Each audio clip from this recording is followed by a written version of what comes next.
Hello and welcome to the latest in our series of copyright webinars. We're going to be considering the Digital Single Market Copyright Directive's provisions, which deal with fair remuneration for authors and performers. My name is Adam Rendell. I'm a partner in our copyright and media team in London, and I'm happy to be joined by colleagues Ying Zhu, a senior associate in our London team, and Gregor Schmid, a partner in our Berlin office. When compared with the Article 17 value gap provisions, the fair remuneration provisions made a comparatively quiet entrance. They nevertheless have the potential to create significant economic and commercial consequences for those operating in the creative industries and anyone who engages creators or performers. And that's including for contractual counterparties based outside the EU. And by outside the EU, I of course include those based in the UK, because in the absence of any extension to the Brexit transition period, the UK will not be implementing the directive. The new provisions provide authors and performers, I'll call them creators, with 5 rights. Firstly, the right to receive appropriate and proportionate remuneration for the license or transfer of their works. Secondly, transparency around exploitation and revenues. Third, a remuneration adjustment mechanism where the value of their rights turns out to be significantly higher than initially estimated. Fourth, the choice of an alternative dispute resolution procedure to deal with disputes around transparency and that adjustment mechanism. And finally, the right to revoke the transfer or license of rights if the rights are not exploited. We'll discuss those in more detail later on. The provisions were introduced with the intention of redressing the balance of bargaining power between creators on the one hand and those who exploit their works on the other. The directive expressly notes that creators tend to be in a weaker contractual position and need that additional protection offered by the directive in order to benefit fully from their rights. The directive also brings a certain amount of harmonisation to an area in which the level of protection currently offered to creators by member states differs significantly. Jurisdictions like France and Germany, for example, already provide in their national laws for creators to receive a proportionate or equitable remuneration. And we'll hear more on the German experience later on. On its face, the directive leaves member states with significant latitude as to the means used to achieve its principles, and a measure of divergence is therefore likely to persist, at least until the Court of Justice is required to interpret its terms.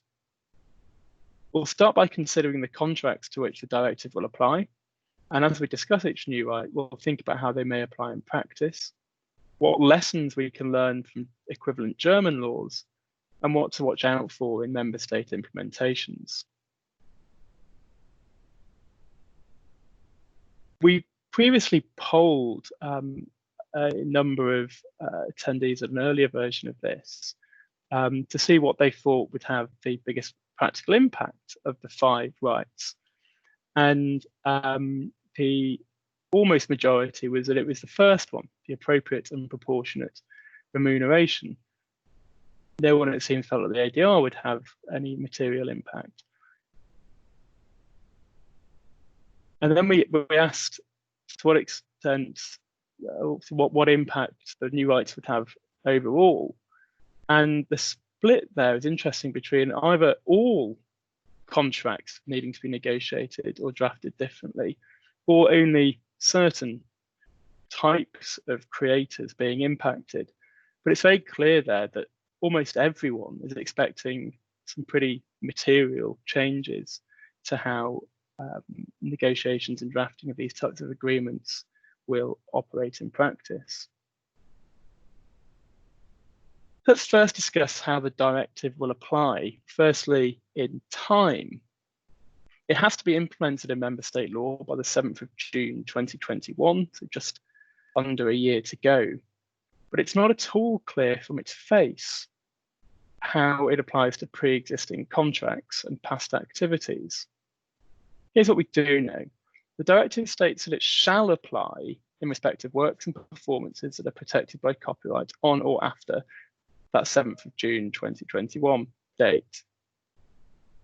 The rights and obligations created in the directive will only be enforceable between creators and contractual counterparties after the directive is implemented in domestic law. It then goes on to say that the provisions of the directive shall apply without prejudice to any acts concluded and rights acquired before 7th of June 2021. Then there's a transitional provision for the application of the transparency obligations. The agreements are only subject to those obligations as from the 7th of June 2022. And the recitals don't mention how the directive will apply in time. So what can we take from those express provisions? In principle, Article 26(1) means that it can apply, the directive can apply to existing works, i.e. ones that have been previously assigned or licensed. But then Article 26(2) says the directive is without prejudice to things done in the past. What does that mean? Well, I think it's safe to say that any claims for additional remuneration for exploitation or claims around reporting of actions prior to the 7th of June 2021, i.e. acts concluded prior to that date, will fail. Likewise, a claim to have a contract adjusted couldn't require payment of a share of remuneration which accrued before the directive came into force. But what does rights acquired mean? If it meant that any contract entered into prior to the 7th of June 2021 couldn't be subject to the directive at all, then there would be a significant reduction in its effectiveness. Maybe it does mean that this is only a forward-looking provision for future agreements. I think, though, the specific transitional provision for the transparency obligations is really significant. If the directive only applied to agreements entered into on or after 7th of June 2021, there wouldn't need to be a transitional provision for these obligations, as presumably parties could spend the time between now and then working out how to implement them, and there wouldn't need to be a grace period. It seems to me it must have been assumed by the drafters of the directive that existing agreements must, in principle, be in scope. As if they were out of scope, the transitional provision wouldn't have been needed. The impact assessment, when it was considering the transparency obligations, referred to reporting on information that is already available, which I think supports that. The contract adjustment mechanism, which is the flip side to the transparency obligation, appears to apply to all contracts. And if you compare this article with the separate press publishers' right, it's provided in that press publishers' article that the new right doesn't apply to pre-existing press publications, but there isn't such an express provision in this fair remuneration section. So what I think we can take from this is that in principle, the provisions do apply in relation to existing agreements, but exactly how that will work will depend on the wording of the specific provision. Let's consider now how the provisions will apply in law and in place, in location, and think about which creators can benefit from the directive provisions and against which counterparties. The directive is expressed to protect the ability of creators to benefit from the rights harmonised under union law, and doesn't limit the scope of protection to EU domiciled creators only. That suggests that insofar as the relevant exploitation takes place outside the EU, the directive doesn't require it to be applied to that exploitation. But it does leave it open for member states to provide the exploitation of rights in their territories, irrespective of the applicable law of the contract and the domicile of the parties, will be subject to these fair remuneration provisions. The application of the directive to creators and counterparties domiciled outside the EU may depend to some extent on how member states implement its provisions. For example, the domestic legislation could require that the rights for creators are implied into contracts, in which case all those contracts would automatically contain provisions regardless of the identity of the counterparties if governed by that member state's law. Alternatively, the implementing legislation could impose a statutory duty on the counterparty to provide these rights to creators, such that failure to do so is actionable as a tort. In such event, the Rome II regulation on applicable law would apply to any claim before the courts of an EU member state, such that the governing law would be the law of the country where the damage occurs, potentially being the countries in respect to which the directive is not complied with. And then the recast Brussels regulation on jurisdiction would then apply to determine in which courts persons domiciled in an EU member state may be sued for breaches. Now, importantly, the directive requires member states to ensure that contractual provisions which prevent compliance of Articles 19, 20, and 21, which are the transparency, remuneration adjustment mechanism, and the choice of the ADR procedure, are unenforceable. Those three articles are expressed to be mandatory, such that the parties can't derogate from them, including through their choice of applicable law. But that's only when all other elements relevant to the situation are located in one or more member states. The directive doesn't require, though, member states to apply these three rights when not all of the elements are located in a member state. For example, national law may mean that EU creators with a non-EU contracting party, an English contracting party, for example, wouldn't benefit from the provisions if that non-EU member state law, English law in that example, is chosen as the applicable law. The non-derogation principles, though, insofar as they apply potentially to override parties' choice of governing law, may be largely academic. In theory, contracting parties domiciled in the EU and contracting in relation to exploitation of work solely in the EU may not be able to escape those mandatory provisions by choosing that, for example, their agreements are governed by English law. However, in practice, it seems likely that that type of party choosing the non-EU, for example, English governing law, it's either likely that they would nevertheless provide for disputes arising out of that contract to be heard in an EU member state court. And a non-EU member state court, such as an English court, would be under no obligation to apply these mandatory rules of EU law. But it may be that member state law, when coupled with the regulations on jurisdiction and choice of law, means that a party could be sued under these provisions in an EU member state court, and that court may be required to apply these mandatory rules of EU law. It's impossible now to give generally applicable guidance which will be useful in all scenarios, and a risk-adjusted approach will need to be taken when negotiating agreements or resolving disputes with creators. I think there's likely to be a multi-factor approach to determine how the provisions apply when there are international parties. And that approach will depend on a few factors like the choice of applicable law and jurisdiction in the agreement, the countries in which the works are exploited and revenues earned, the domicile of the contracting parties, and how individual member states have implemented the law. If all of those factors point towards the EU, or at least enough of a connection with the EU, then you can see courts of EU member states trying to apply the directive, at least to the exploitation that's taking place within that member state or the EU as a whole. Nevertheless, we may see parties choosing to adopt applicable laws and jurisdictions outside the EU, where not all elements relevant to the situation are located in member states, and potentially even increasingly choosing to use contracting parties domiciled outside the EU. And finally, in this section, what about employees? The recitals acknowledge that in some employment contracts, the employer is the end user and will not itself exploit the works. Therefore, the directive might not apply. Maybe that's true for businesses like law firms, for example. However, in the vast majority of cases, there are going to be considerable numbers of staff creators in all sorts of industries where their employer is exploiting the fruits of their employment, and they are engaged to create.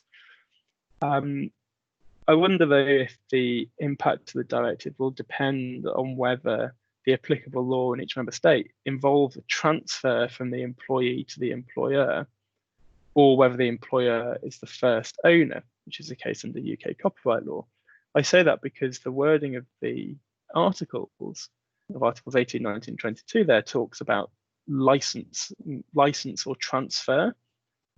If there's no license or transfer because the employer is the first owner, then does it apply?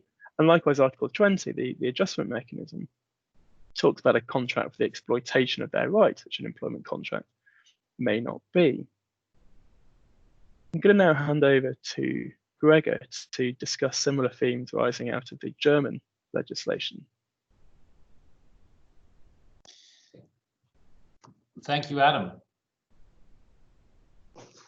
When looking at the directive, it is interesting that many of the provisions for fair remuneration are already quite well known in German law. Since 2002, German law has introduced provisions on fair remuneration. In 2017, provisions on transparency were added. So that's why we thought it could be interesting to give some examples on how German law has dealt with these provisions, how it has been quote unquote implemented, and how the experience was in practice, and which case law there already is, from which we learn. So rather than going into the technical details of the German law, we just share a few insights of how the experiences are so far. So generally, the appropriate remuneration is an acknowledged principle in German copyright law as it is in EU law, and quite similar to the European legislator, there's the presumption that the creators are typically weak parties in negotiations and need some protection. That's why these provisions were introduced. And that's also why most of them are actually mandatory provisions which cannot be negotiated. There was also the expectation that these provisions would lead to a large number of industry agreements, collective agreements between creators and the industry, which has not really happened a lot. It has happened in the last years. We look at some of these agreements later on, but the expectations in that regard failed.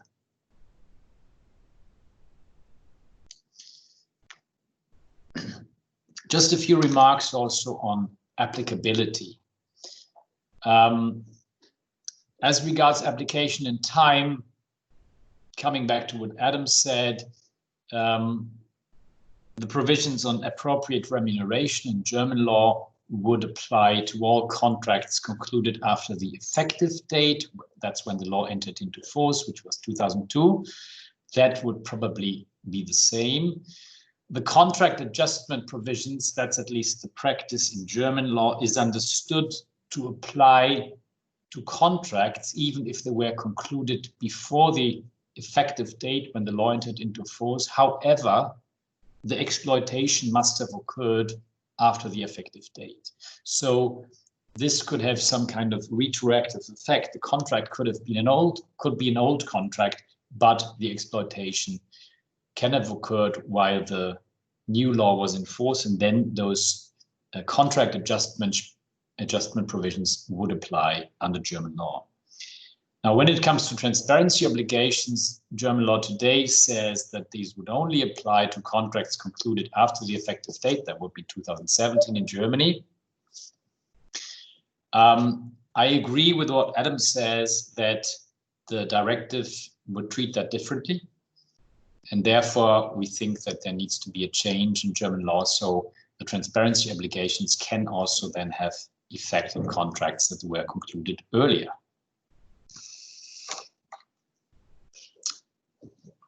Application in law and in place.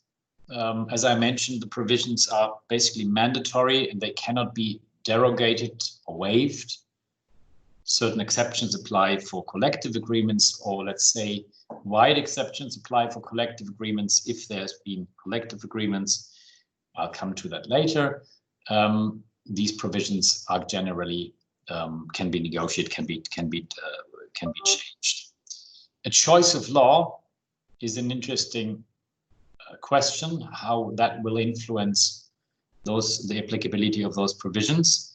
generally, a contract which failing a choice of law without a choice of law would be subject to German law under the general rules of private international law will still have to apply those rules on appropriate remuneration and contract adjustment. That means, by way of example, if you have a contract which is between, let's say, a German and a French contract party, or even two German contract parties, and the parties would choose US law for some reason, then this choice of law would be ignored by the courts. Also, if claims relate to exploitation in Germany, the law would apply. That means even a contract which has where the parties are not even domiciled in Germany or in the EU, could be subject to German law in that regard when exploitation in Germany is in question. An example of this was a case brought before the Munich courts in which the estate of Elvis Presley sued for contract adjustment, and while the claim failed in the end on the merits, the court did have no problem in applying these provisions of German law to that situation.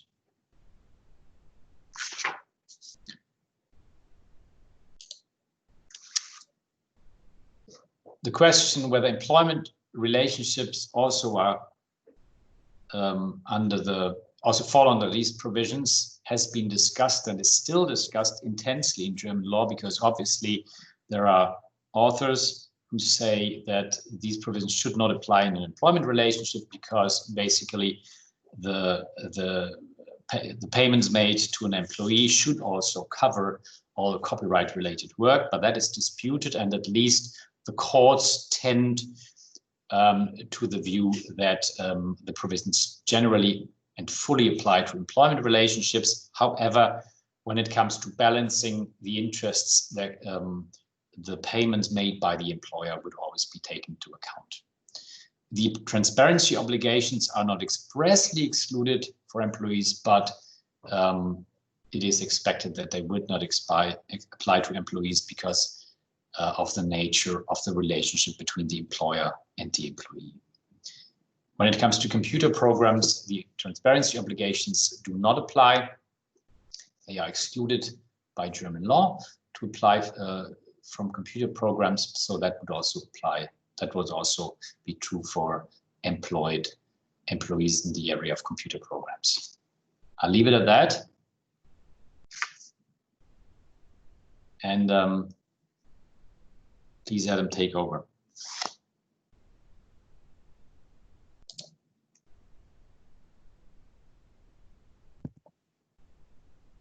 The first right on our list is the Article 18 right for creators to receive appropriate and proportionate remuneration when they license or transfer their rights.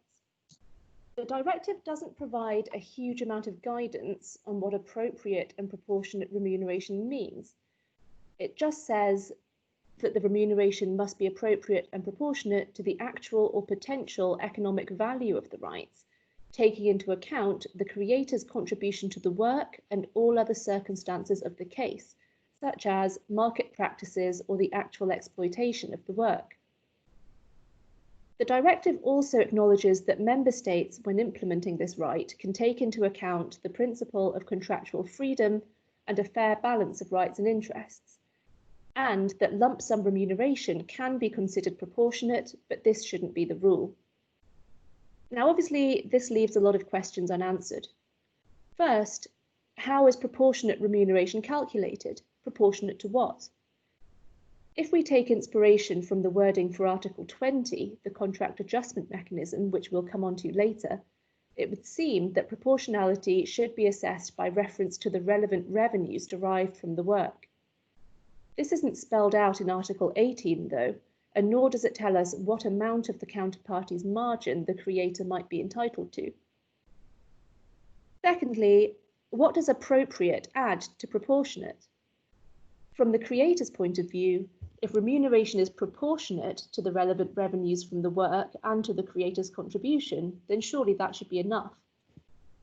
Well, it could be the case that appropriate is here to protect the counterparty who exploits the rights. For example, it might not be appropriate for a creator to receive proportionate remuneration if that would cause the counterparty to incur a loss. We think the same consideration is behind the directive's reference to a fair balance of rights and interests. This seems like an acknowledgement of the risk the counterparty takes in trying to bring a work to market, and the fact that the counterparty should also receive a return on investment. Thirdly, what's the relevance of the reference to market practices in the directive? If this means that the proportion of revenues received by the creator shouldn't be materially less than is usual in the relevant industry sector, then the impact of Article 18 could be very limited. Finally, how might all of this play out in practice?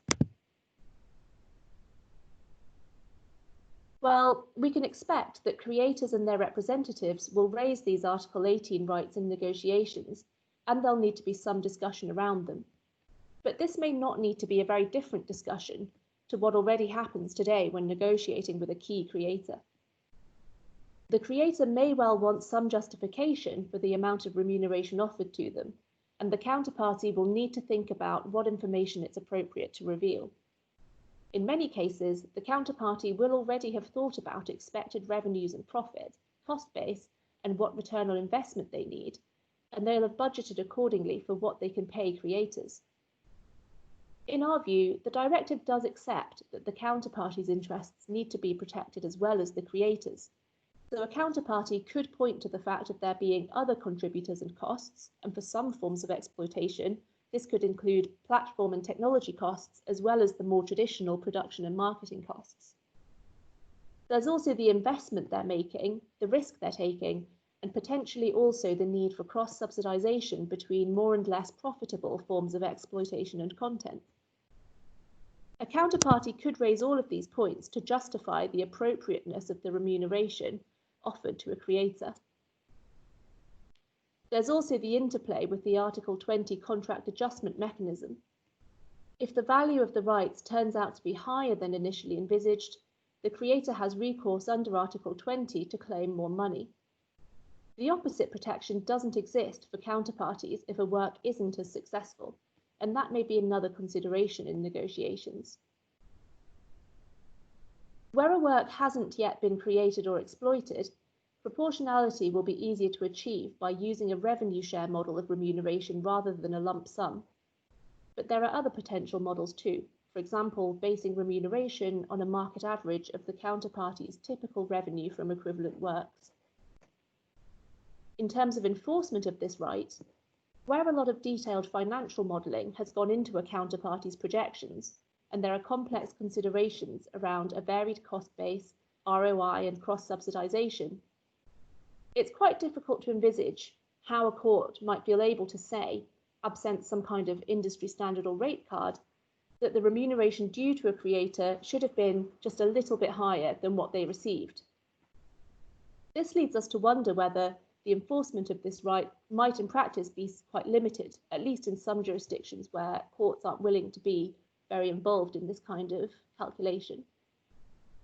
And it might only apply in egregious situations where a key creator has received so little that it can't possibly be considered appropriate and proportionate. Finally, it's worth noting that, unlike some other provisions we're talking about today, there's nothing in the directive to prevent parties from agreeing to exclude this Article 18 right. We might therefore see agreements between creators and counterparties that look much the same as they do now, but with an additional line saying that the parties agree that the remuneration paid is appropriate and proportionate in accordance with Article 18, or that the creator waives its Article 18 right. However, the contract adjustment mechanism in Article 20 cannot be excluded, so the question of appropriate remuneration doesn't fall away completely. And with that, I'll pass on to Gregor, who will highlight some learnings from the German domestic right to appropriate remuneration.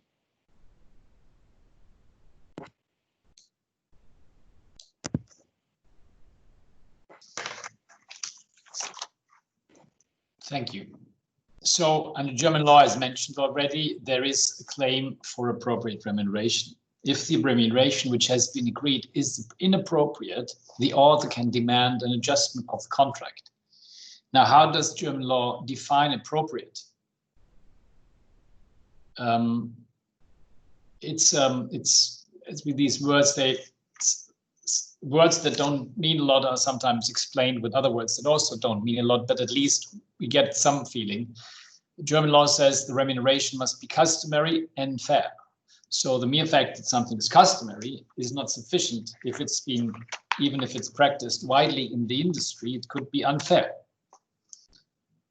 So how would a court approach it? First, the question would be, is there a collective wage agreement or a joint remuneration agreement? In that case, such remuneration will always be deemed fair, because law believes that when there's been a negotiation between these representatives, that the interests of the creators have been taken sufficiently into account. If no such agreement exists, however, an assessment ex ante, so looking forward, forward, has to be made at the time of the conclusion of the contract. So it doesn't matter how the exploitation of the respective work develops in future. That's a question for the contract adjustment under Article 19, but it has to be assessed at the time of the conclusion of the contract. In doing that, all circumstances need to be taken into account, such as nature and extent of the possibility of use granted. For example, is the scope of rights very wide? Is it possibly a total buyout agreement where all rights are transferred or licensed? Of course, the duration is relevant. Is it just a limited duration or an unlimited duration? The frequency, extent, and time of use, this will all come into play. Also, the size and structure of the exploiting parties will be looked at, and generally the market condition and how the market works. The question was mentioned whether industry practice and industry agreement, industry rate cards will be taken into account.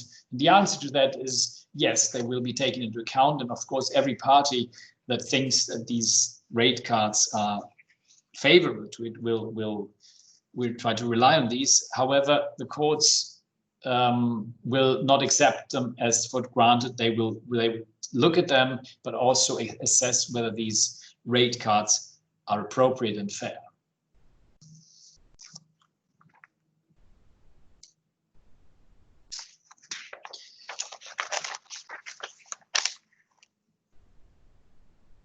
Is a mixed calculation or a cross-subsidization possible in looking at appropriate remuneration? Yes, it is. So if it's an industry practice, which we, for example, find in the book industry quite often, that, of course, subject to a test of fairness, can still be appropriate. That's different to the question for contract adjustment, where a cross-subsidization with different creators will not be regarded as possible, where only the relationship between the exploiting party and the creator will be looked at. But when it comes to appropriate remuneration, a certain amount of cross-subsidization should be okay. Generally, and that is also what the general view of the directive is, a revenue share kind of model is preferable. It will always be regarded as more fair. The question, of course, is whether it is true.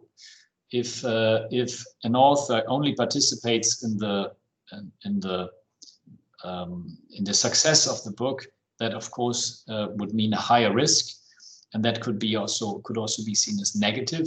However, a contract which only relies on revenue share based on profit would also probably be seen as not appropriate, because it doesn't give fair revenue to the author in the first place.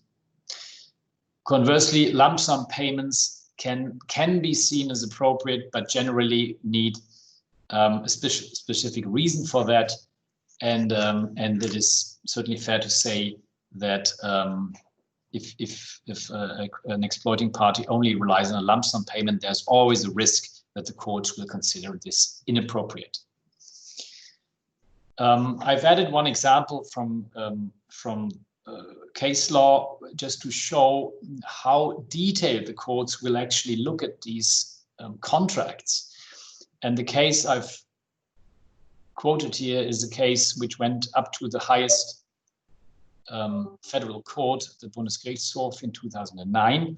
It was a translator of a book called Talking to Edison, and this translator had been remunerated in accordance with the industry norm, industry standards. It received a specific amount for a page which had been translated, and then received additional remuneration based on the copies sold.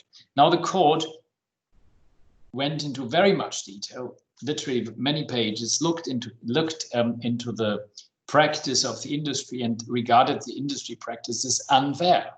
And it said that a provision in the contract which only gives an additional remuneration after 30,000 copies is unfair. So the court said the additional remuneration must kick in after 5,000 copies sold onwards. And you can see on the slide what the court thought is appropriate. So from that, we can see that those provisions possibly have an immense impact on existing agreements. Let's take a look at joint remuneration agreements. That's something similar to collective bargaining agreements. It's an agreement between authors associations together with associations of users or works of your works or individual users of works. This association must be representative.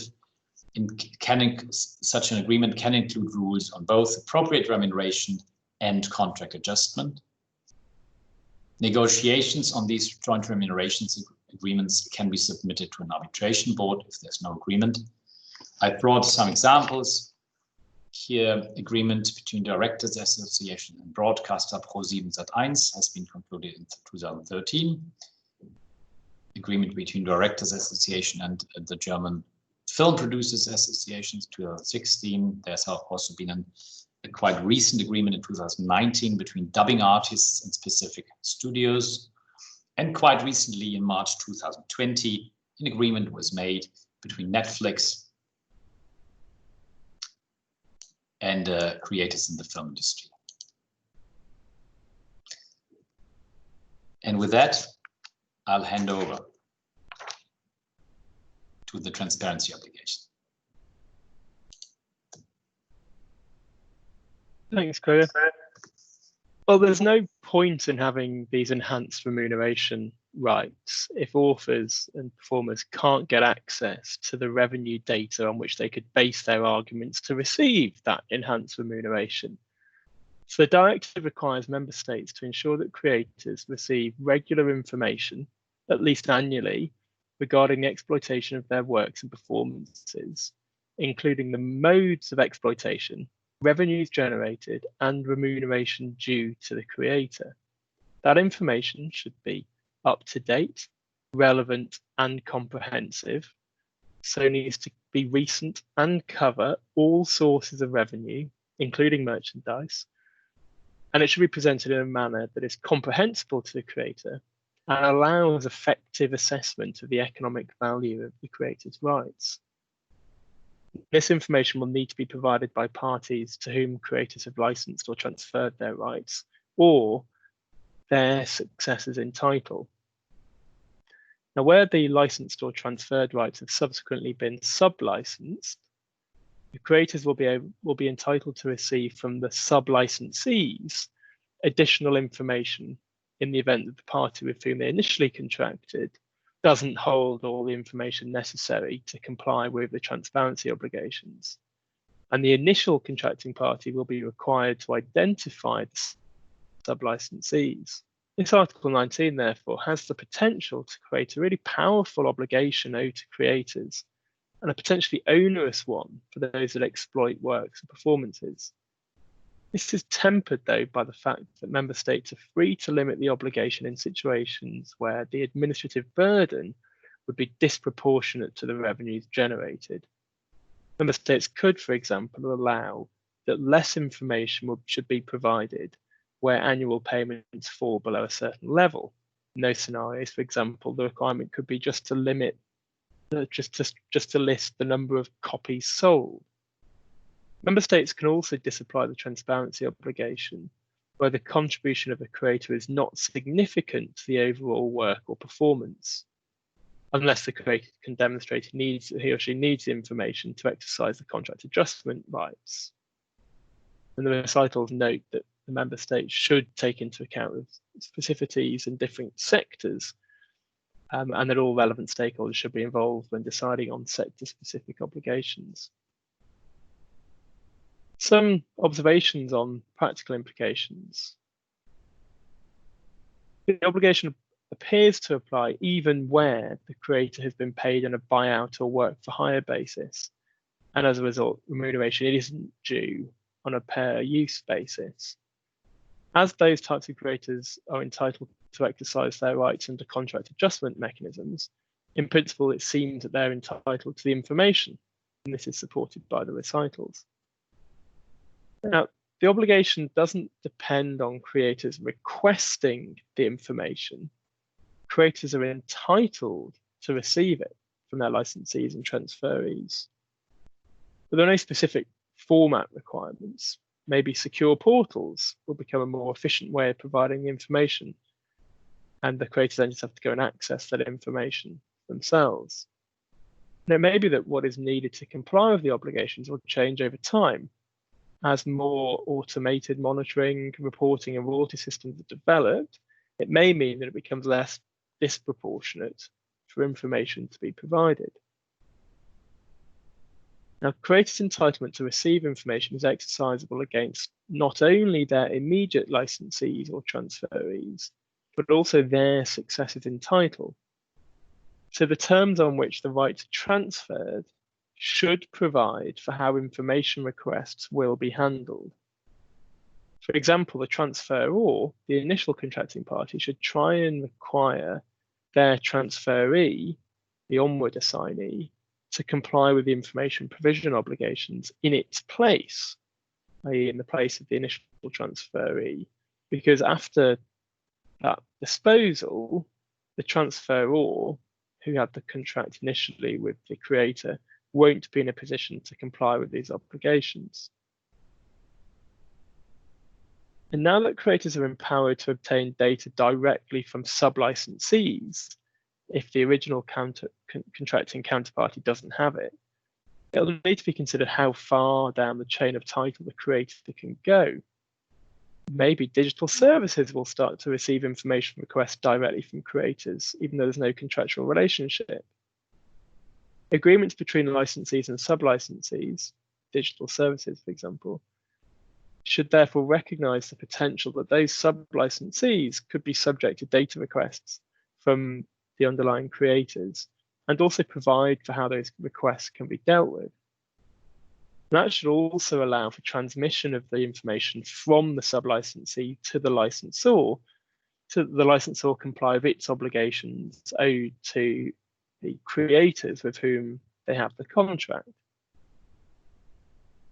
On when the significance of the contribution is to be determined to work out whether the obligations can be limited, it seems that the significance can change over time, and that changing over time can be taken into account. And think of a riff of a song performed by a session musician, which then becomes the theme tune of a TV show. It might not have been particularly significant at the time of recording in the grand scheme of things, but it could become so, and indeed even exploited separately over time. The recognition that even insignificant contributors can benefit from the transparency obligations so they can exercise their contract adjustment rights suggests that the significance of a contribution can change over time. And finally, just on merchandising revenues, there's express recognition in the recitals that information relating to merchandising revenues is included. But that information must logically only be limited to merchandise which contains the licensed copyright works. Now, revenue from merchandise which features, for example, in a pop group, just their name and promotional and imagery created by a record label would, on that line of thought, not be subject to the revenues obtained from that type of merchandise wouldn't be subject to transparency obligations. Now I'll pass over to Gregor to talk about it from German perspective. Yeah, thank you, Adam.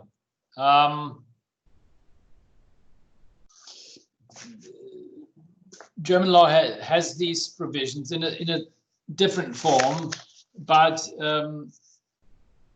we have to say that they haven't had much impact yet, because probably the reason being that the information currently only has to be provided upon request of the author. So I expect that will make a big difference, of course, if this information now has to be given automatically by the exploiting party. The claims currently have to be given upon request once per year in respect of the extent of the use of the work and the proceeds and benefits derived therefrom on the basis of information which is generally available in the ordinary course of the business activities of the exploiter. Claims normally are to be directed against the direct licensee, the direct contract partner of the creator, but they can also be directed against sub-licensees or transferees under certain conditions, which I will not go into further detail here.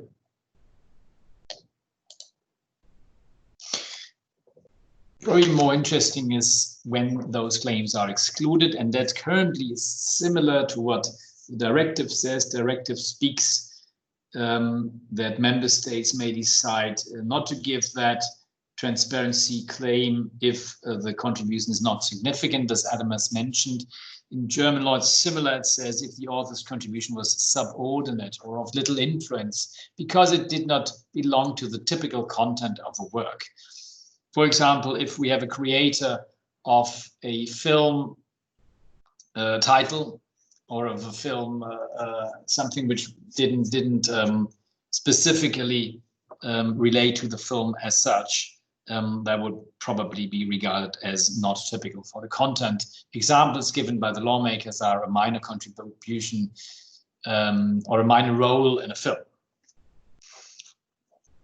Another reason, and that's also similar, if the claim of the contracting party is disproportionate for other reasons, and that could be where the contribution of the author was possibly not subordinate, but still very insignificant, and the amount of effort which would have to go into giving that information is very high, that could be seen as disproportionate. The transparency obligation does not exist for computer programs. Just a note here on video games. Would that mean that video games are excluded from this provision? The answer is no. The video games are partly computer programs, but there are also other works such as that they also include other works such as music, graphics, etc., which has been decided amongst others by the European Court of Justice in the case Nintendo. But generally, a work where a high number of creators have been involved, which is the case, for example, in film, in video games, and other complex works, could be reasons where the contributions of single authors or creators could be seen as subordinate as compared to the overall work. So what information does have to be given? The scope of information is not defined in the law. It says the extent of the use of the work and the proceeds and benefits derived therefrom. But arguably, the exploiter does not have to create specific database just to inform the authors. The law currently says the information only must be given on the basis of information generally available in the course of business activities. If a request for information and for transparency affects business secrets, which could easily be the case, for example, if the disclosure would relate to an agreement which is subject to a confidentiality provision, then a solution to that could be that the disclosure is only made to an auditor. This has been discussed, for example, in damage cases. I would leave it here and pass back to you. Thanks, Gregor. Moving on to Article 20 then, creators are entitled to claim additional appropriate and fair remuneration from a counterparty where the original remuneration agreed turns out to be disproportionately low compared to the subsequent relevant revenues derived from exploitation. This is intended to protect creators in a situation where the economic value of the rights turns out to be significantly higher than initially estimated. According to the directive, this should be assessed based on all relevant revenues, including merchandising revenues, the specific circumstances, including the author's contribution, and the specificities and remuneration practices in different content sectors. This raises a number of similar considerations to the Article 18 right, except that it applies after the event when it turns out that the rights are more valuable than originally expected. In our view, the reference to the value of rights significantly exceeding the initial estimate suggests, or at least it allows counterparties to argue, that Article 20 doesn't cover a situation where the creator made a bad deal to begin with based on an estimated value that turns out to be correct. Instead, it might apply, for example, where a work is unexpectedly successful or where the creator's fairly modest contribution to a work achieves individual success beyond that of the work as a whole. Before looking at the possible practical implications, it's worth noting that this right, unlike Article 18, cannot be excluded by contract. However, its force is potentially diluted by the fact that the creator can only exercise the right against the original counterparty and its successors in title. There's no reference in the directive to the creator being able to exercise the right against the counterparty's licensees. In terms of practical implications, contracts are less vulnerable to Article 20 if they provide for revenue sharing models of remuneration rather than lump sums, and if they have a shorter term or a built-in renegotiation mechanism. Where Article 20 does apply, a key question will be how to determine what the initial estimate of value was at the time of the contract. As a counterparty, it would be prudent to keep records of any initial revenue projections from the time of the contract negotiations, as well as the creator's own estimation of the work's potential success if that information is available. This could lead to a catch-22 for creators. If they assert at the outset that the work will be hugely successful, this may reduce their ability to claim in future under Article 20. But if they assert a more moderate estimate of success at the outset, then they'll receive less upfront. Another relevant factor is the creator's contribution. If the additional revenues are generated wholly or largely by the contributions of others, then the counterparty may be entitled to refuse additional remuneration to those creators whose contributions didn't generate the additional revenues. Finally, as the mechanism can be exercised against the original counterparty's successors in title, this creates risk for acquirers.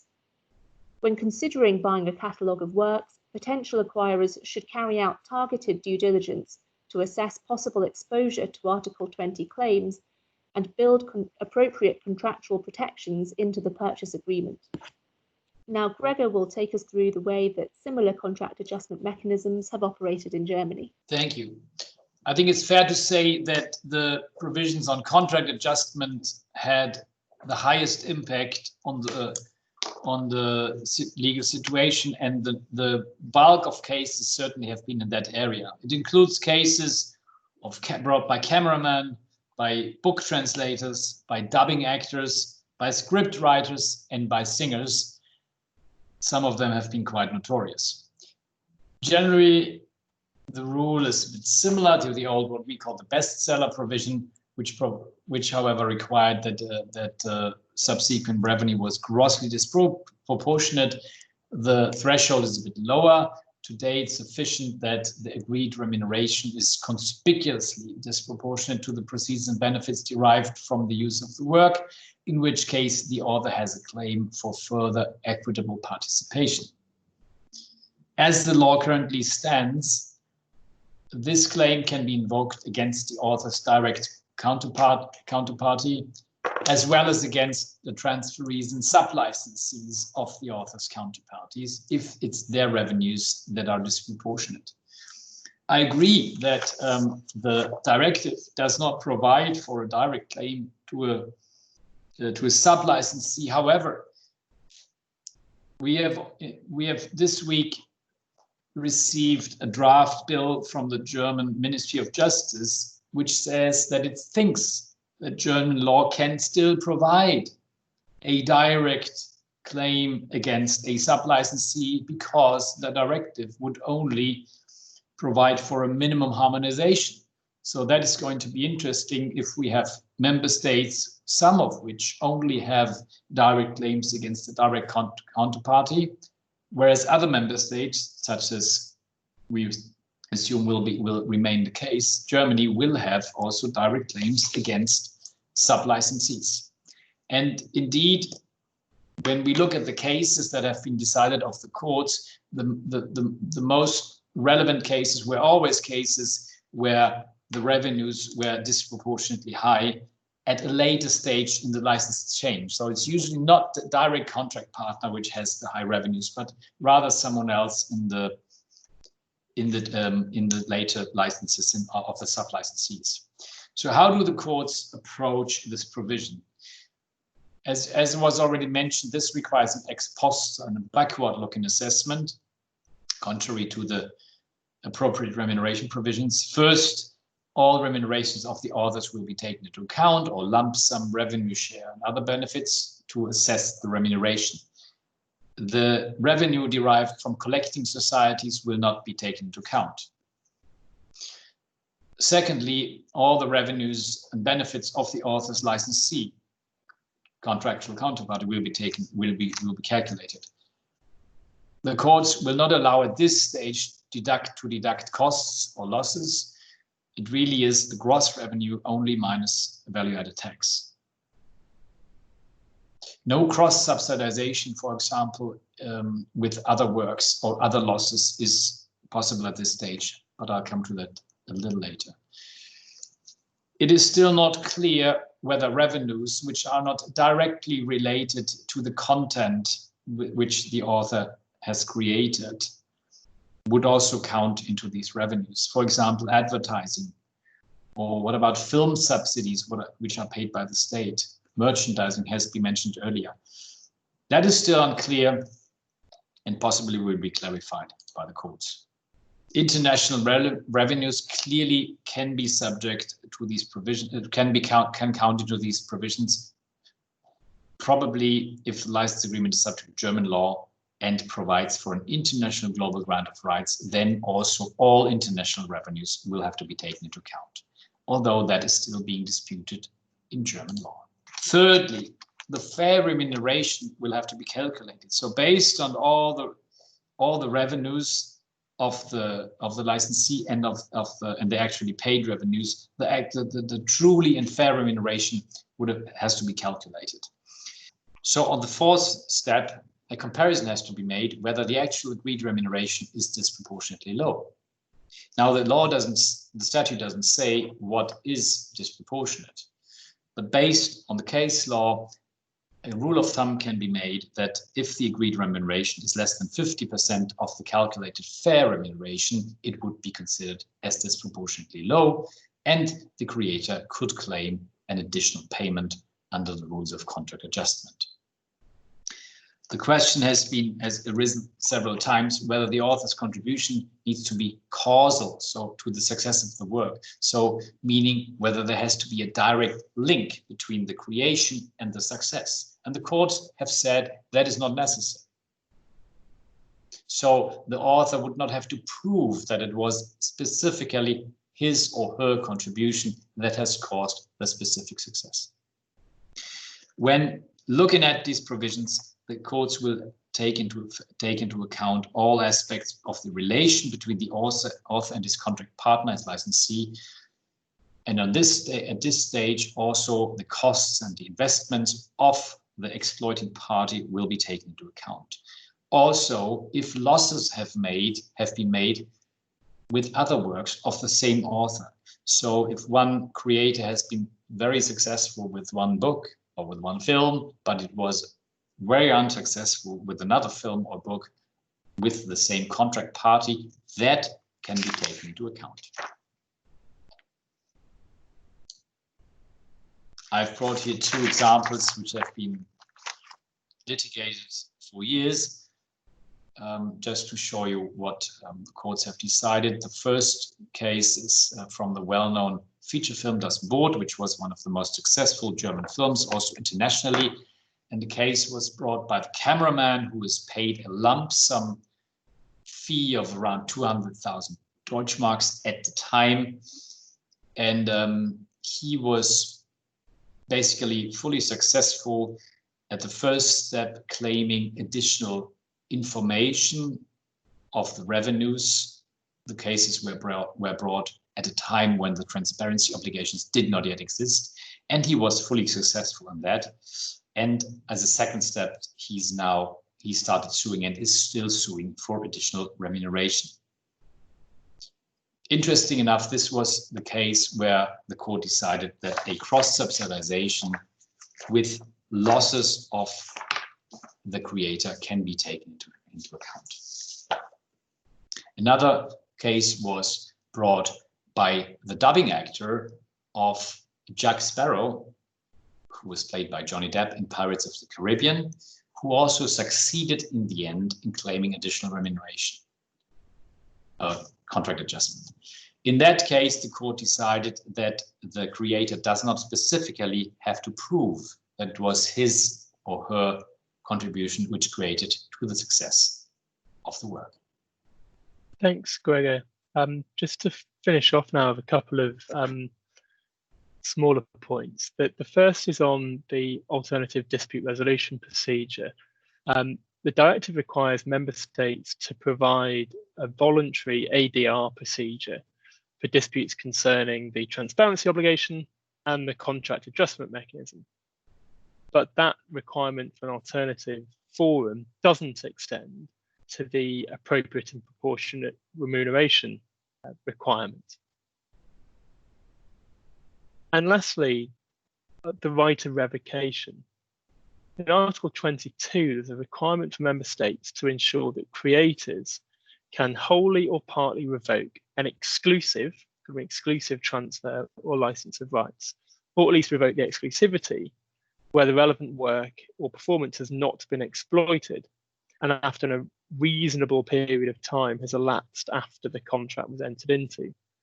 Again, this ostensibly creates a powerful obligation in favour of creators and an onerous one for counterparties. The directive expressly acknowledged that licensees and transferees' legitimate interests should be protected against abuse. Article 22 provides broad latitude for member states to implement the revocation mechanism with this in mind. Member states are also free to exclude the revocation right in relation to works or performances that contain contributions from a number of different creators. The directive specifies that the revocation mechanism must be subject to the creator notifying the licensee or transferee of the rights in advance. It's a use it or lose it right. And the mechanism shouldn't apply where the lack of exploitation is predominantly due to circumstances that the creator can reasonably be expected to remedy. According to the recitals, this mechanism is intended to address a scenario where works or performances are not exploited at all, and therefore doesn't assist the creator where some minimal exploitation has occurred, even if that falls far short of what could reasonably be expected. Minimal exploitation, to get over that at all hurdle, may be easy to achieve in a digital environment that it has been historically, including, for example, print-on-demand services, or the availability of works on the long tail, which is enabled by digital services who can store seemingly endless amounts of work. Gregor, do you want to pick up on the German side of things here? Happy to do so, but I'll be brief on that. It is German law has two provisions which relate to a right of revocation, and one is, so to say, the full revocation, and another right relates to a kind of a partly revocation. And the general right of revocation is part of German copyright law, has been for a long time, and basically provides, similar to the directive, where the licensee of an exclusive rights does not exercise the right, or only does so insufficiently, then the creator may revoke the right. Now, the interesting case is really related to the question, when is something not sufficiently exercised? Because if a exploiter has not exercised the right at all, that would be easy to determine. But where is the threshold? And generally, I think it's fair to say that the burden on the exploiter is not too high. So if someone has commenced with exploiting a work, that would generally be seen as sufficient. There are quite a number of contracts, for example, in the film industry, which have specific contractual rights of revocation, which some of you may be familiar with, where it is actually defined in more detail which steps a licensee or exploiter has to perform. And if these are not made, then there can be a fallback of rights, which is sometimes provided for in a contract. There's also a grace period of currently 2 years, so this right may not be invoked earlier than 2 years after the rights have been granted. And as was also mentioned, the author has to set a deadline. And it does not apply in certain circumstances for authors of pre-existing works in films after start of principal photography. There's also a provision, a more recent provision, which is equivalent to the partly revocation, which provides that if an exclusive license has been granted for a lump sum, then after 10 years, the creator may partly revoke the right, which means he can revoke the exclusivity, which means basically that the original party is left with a non-exclusive right, and the author, the creator, will be free to exploit the work on a non-exclusive basis.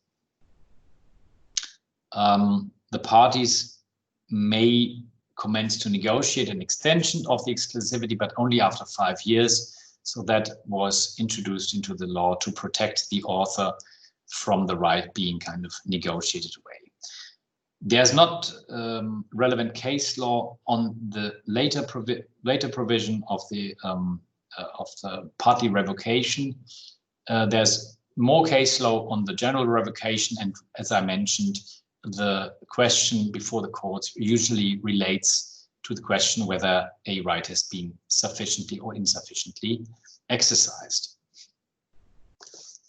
I think that's fine from my side. I'm happy to hand over to you.